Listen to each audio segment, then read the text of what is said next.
dans les écoles françaises?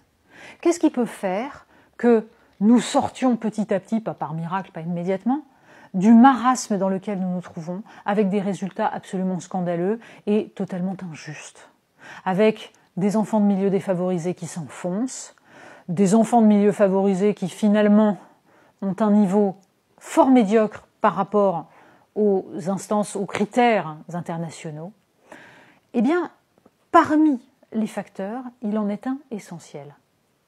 C'est tout simplement la reconnaissance dont jouissent les enseignants.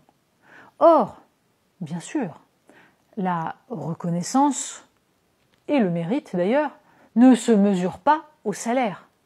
Mais dans une société comme la nôtre, force est de constater que le salaire dit quand même quelque chose de l'estime que porte cette société à ceux qu'elle rémunère. En l'occurrence, les professeurs français sont payés en moyenne 2 fois moins que leurs homologues allemands. Et si on regarde l'ensemble des systèmes scolaires dans le monde, on s'aperçoit qu'il est très difficile de savoir exactement quel est le facteur qui fait que certains ont d'excellents résultats. Mais tout de même, quand on regarde les têtes de classement, les fameux classements PISA, on s'aperçoit que la Finlande, la Corée du Sud sont des pays où les professeurs sont très bien payés et sont profondément respectés, où il serait impensable de remettre en cause leur statut, leur légitimité. Et cela va pareil, parce qu'il n'y a pas d'amour, il n'y a que des preuves d'amour. Et que quand on décide que le savoir est au cœur d'une société, eh bien, on marque par un salaire décent le respect que l'on porte aux professeurs. Alors le ministre vient d'annoncer, en effet, que en 2020, le pouvoir d'achat des professeurs allait augmenter. Il a annoncé des primes et puis ces fameux 300 € sur l'année, qui en fait étaient déjà en place. C'est une mesure qui date de François Hollande, puisque, souvenons-nous, Najat Vallaud-Belkacem avait, au début de son ministère, expliqué que la priorité n'était pas le salaire des profs, et elle avait eu, sur un plateau de télévision, ce rire en disant, après tout, si les enseignants étaient attirés par l'argent, ils ne choisiraient pas ce métier. Et puis finalement, l'élection présidentielle se rapprochant, on s'était dit qu'il fallait augmenter les enseignants. D'où les fameux 300 €. 300 € sur l'année. 25 € par mois, à peu près. Quand, on le redit, les professeurs français sont payés 2 fois moins que les professeurs allemands. Ça ne va pas faire grand-chose. Ça signifie que des petites mesures conjoncturelles ne changeront rien. Il faut des mesures structurelles, il faut un effort de la nation. Oui, ça va coûter cher. Mais il y a des priorités. Et il suffit d'avoir enseigné un tout petit peu pour savoir que quand on est professeur, on est confronté à des élèves, notamment dans certains quartiers, qui rejettent l'enseignement, les savoirs, en disant « mais de toute façon, si vous êtes là, c'est que vous n'aviez pas le choix. C'est que vous ne pouviez pas faire autre chose et que vous ne pouviez pas être ailleurs qu'ici, dans ce coin pourri. » Qu'est-ce qu'on répond à ça quand on est sous-payé, quand on est dans des quartiers bourgeois méprisés par des parents d'élèves qui gagnent tellement plus qu'ils trouvent qu'ils peuvent traiter le prof comme un larbin, et quand, dans des quartiers difficiles, on vous fait comprendre que finalement, il y a tellement d'autres moyens de se faire beaucoup d'argent et que seul l'argent qu'on engrange facilement est une source de puissance. Voilà bien le problème. Il y a donc un effort majeur de la nation à opérer.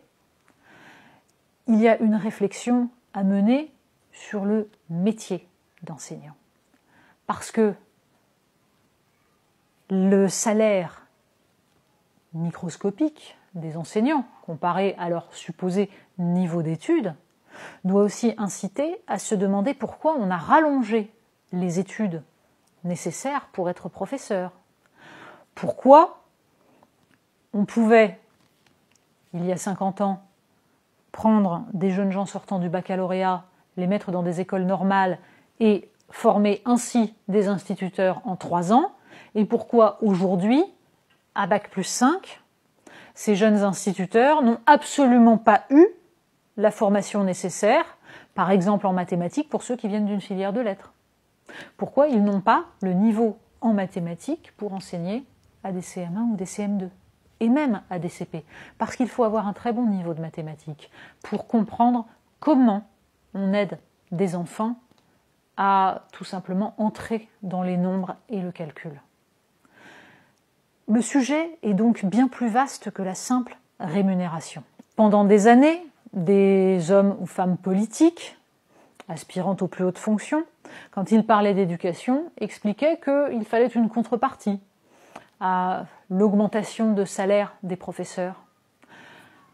Par exemple, Ségolène Royal expliquait qu'il fallait négocier avec eux qu'ils soient présents 35 heures dans les établissements scolaires.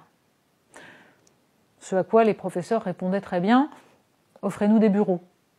Dans l'état actuel du parc immobilier de l'éducation nationale, ça paraît peu probable. D'autant que c'était une façon de laisser croire une fois de plus à l'opinion que les professeurs ne travaillent pas 35 heures par semaine.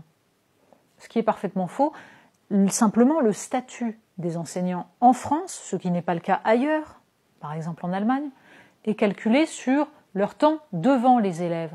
Pourquoi ? Parce que le statut des enseignants, qui date de 1950, part du principe que l'enseignant est un intellectuel et que on va mesurer le temps qu'il passe devant les élèves, mais qu'il est impossible de comptabiliser le temps qu'il passe à préparer ses cours devant les élèves.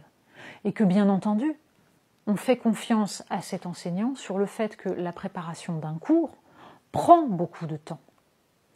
Quand on est un jeune professeur, il faut entre 3 et 5 heures de travail pour préparer une heure de cours. Évidemment, tout le monde connaît des professeurs qui, au bout de quelques années de carrière, recyclent tous les ans les mêmes cours. D'accord. Mais de même qu'on connaît tous des salariés qui ne fichent rien. Le professeur, en revanche, quand il est dans sa classe, est obligé d'être présent dans un exercice qui est épuisant, et comparer cela à un salarié peu productif qui peut tranquillement dormir devant son ordinateur, on en connaît là aussi, c'est une aberration et c'est une malhonnêteté intellectuelle. Bref, la réflexion sur le travail de l'enseignant, sur la façon dont il construit son travail et dont il envisage son métier est essentielle. Mais une chose est sûre, venir expliquer que les profs, dans leur totalité, ne foutent rien, qu'ils ont 3 ou 4 mois de vacances ou autre stupidité de ce genre, ne fera certainement pas avancer la qualité de l'enseignement en France.